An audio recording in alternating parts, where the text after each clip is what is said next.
लाइथानाय त्रिशा सालमारिव आस्ताबल थोंखलाव एबा स्वामी विवेकानंद थोंखलाव काisa लोककथमung panda songsajakmani o लोककथमung pandao जे बरogrok फाइमानजाकलिया बरगनो ताबुक रेगानि सामुंनि सेप्लेजागै दंबायखा आपतिहायनो कक सिलजामुं सिलजाखा 14 बादारघाट फरवार्ड ब्लकनि बातायै कोबलायंनाय पार्थ रंजन सरकार कक्तमा थुनायनि बसकांव फायै कक्तिसालो ब स्राय स्रायके सायखना रखा ते आबे बाक्सा आबनतयै मकल कायनानि बागै कयखा मन्त्री अक्रानो আপনাদেরকে আজকে এই দিনে ডাকানো একটাই উদ্দেশ্য 2018 সালে রাজ্যে বিজেপি সরকার আসীন হয় 18 সালে বাদাঘাট থেকেও বিজেপির প্রার্থী জয়লাভ করে 18 সালে বিজেপি প্রার্থী জয়লাভের কিছুদিন পর থেকে বাদারঘাটে চিহ্নিত হতে শুরু করেছে কারা বিজেপিকে ভোট দেয়নি চিহ্নিত করে করে তাদের উপরে বিভিন্ন ধরনের মানসিক শারীরিক অত্যাচার হয় পরবর্তী সময় চিহ্নিত করে করে গরিব মানুষ যাদের জাত নেই ধর্ম নেই যাদের কোনো রাজনৈতিক উদ্দেশ্য নেই তাদের রাজনৈতিক কোনো পরিচয় নেই তাদের একটাই পরিচয় পাপি পেটকা সওয়াল ওই গরিব মানুষের নামে কারোর নামে 12 কারোর নামে রেগার কার্ড অনেকের কার্ড তার বাতিল করে দিয়েছে কাজ থেকে বলপূর্বক ওদেরকে তাড়িয়ে দিয়েছে গরিব মানুষের পেটে লাথি অনেক পড়েছে 18 থেকে 23 পরে সাময়িক কিছুদিন ভালো ছিল তারপর আবার শুরু হয়েছে ওরা 12 কাজে গেলে বা রেগার কাজে গেলে ওদেরকে তাড়িয়ে দেওয়া হয় তো চিহ্নিত করে করে তুমি কেউ ফরওয়ার্ড ব্লক করো কেউ বা সিপিএম করো তুমি বিজেপির করে কাজে আসোনি তোমাকে কাজ দেওয়া যাবে না তুমি কাল থেকে কাজে আসবে না হতাশ গরিব মানুষের অনেক তথ্য আমরা পেয়েছি বাজারঘাট 71টা বুথ প্রত্যেকটা বুথেই সাধারণ গরিব মানুষকে বিভিন্নভাবে অত্যাচার করা হচ্ছে চিহ্নিত করে করে কমিউনিস্টের বাড়িগুলিতে বোমা ফেলা হচ্ছে কারো বাড়িতে পেট্রোল বোমা কারো বাড়িতে বা ওই পুটলা বোমা এতো ফেলা হচ্ছে বাড়ির গেটে অত্যাচার করা হচ্ছে বাড়ির ভিতরে ঢুকে মা বোনদের গালিগালাজ করা হচ্ছে বিভিন্নভাবে তাদের উপরে অত্যাচার চলছে অত্যাচারের প্রতিরোধ সাধারণ মানুষ তারা নিজের মতো করে তার প্রতিবাদ জানিয়ে তাদের দৈনন্দিন জীবন পরিচালনা করছে বিগত 11 তারিখ রাজ্যে বিজেপির পূর্ব পরিকল্পিত একটা রাজ্যভিত্তিক একটা মিটিং আস্তাবলে হয়েছে আপনারা জানেন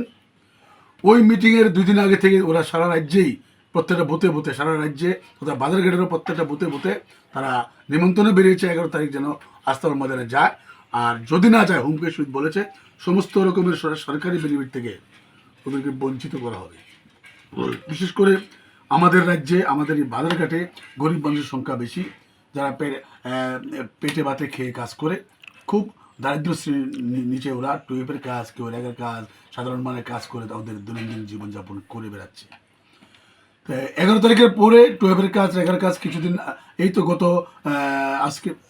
20 তারিখ 19-20 তারিখ ওরা 12 কাজ রেগার কাজ দিয়েছে ওই তারিখে যথারীতি যারা তাদের কাছে কার্ড আছে সেই কার্ড নিয়ে তারা ওই কাজে যোগদান করার পরে চিহ্নিত করে করে বিশেষ করে 47 ওয়ার্ডের যে কাজগুলো হয়েছে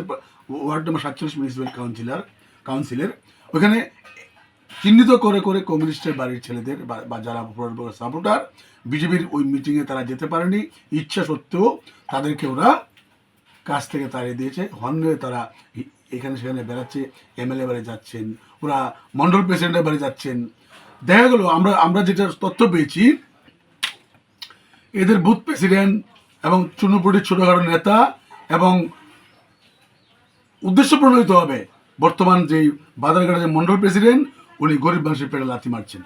উনি 12 কাছ থেকে ওদেরকে বাড়ি পাঠিয়ে দিচ্ছেন খালি হাতে গরিবের আবার একবারই বলেছি গরিব মানুষের আবার কি জাত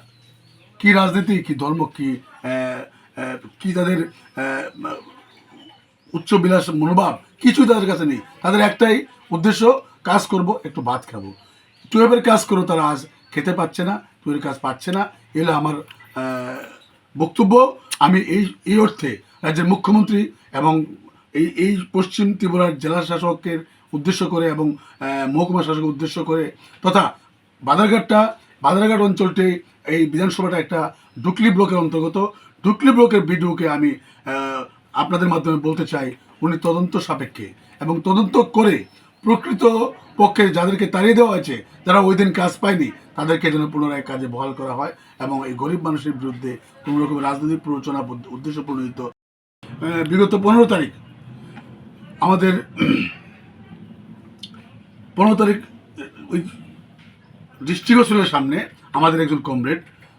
শঙ্কর দেব, ওনার বাড়িতে রাতে গভীর রাতে কিছু বিজেপি পরিচালিত দুষ্কৃতিকারী অ্যান্টি সোশিয়াল তারা কেউ বাড়িতে প্রবেশ করে, কেউ বাইরে থেকে 8-10 খানা পেট্রোল বোমা তার বাড়িতে ছুঁড়ে মারে। আমি নিজে কাল ওর বাড়িতে গিয়ে দেখে এসেছি যেই ঘরটার মধ্যে পেট্রোল বোমাটা পড়েছে এটা একটা রাম ঠাকুরের মন্দির মতো করে রেখেছে ওরা। ওই মন্দিরের কাচের গ্লাস, কাচের দরজা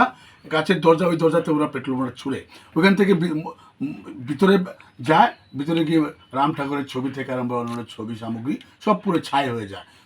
এই আগুনটা উপরের দিকে উঠেছিল, আগুনটাকে ওরা নেভাতে সক্ষম হয়েছে। যদি ওই টাইমে আগুনটা নেভানো সক্ষম না হতো তাহলে পাশের ঘর রান্নাঘর, ওইখানে গ্যাস সিলিন্ডার আছে, ইত্যাদি সামগ্রী সব আছে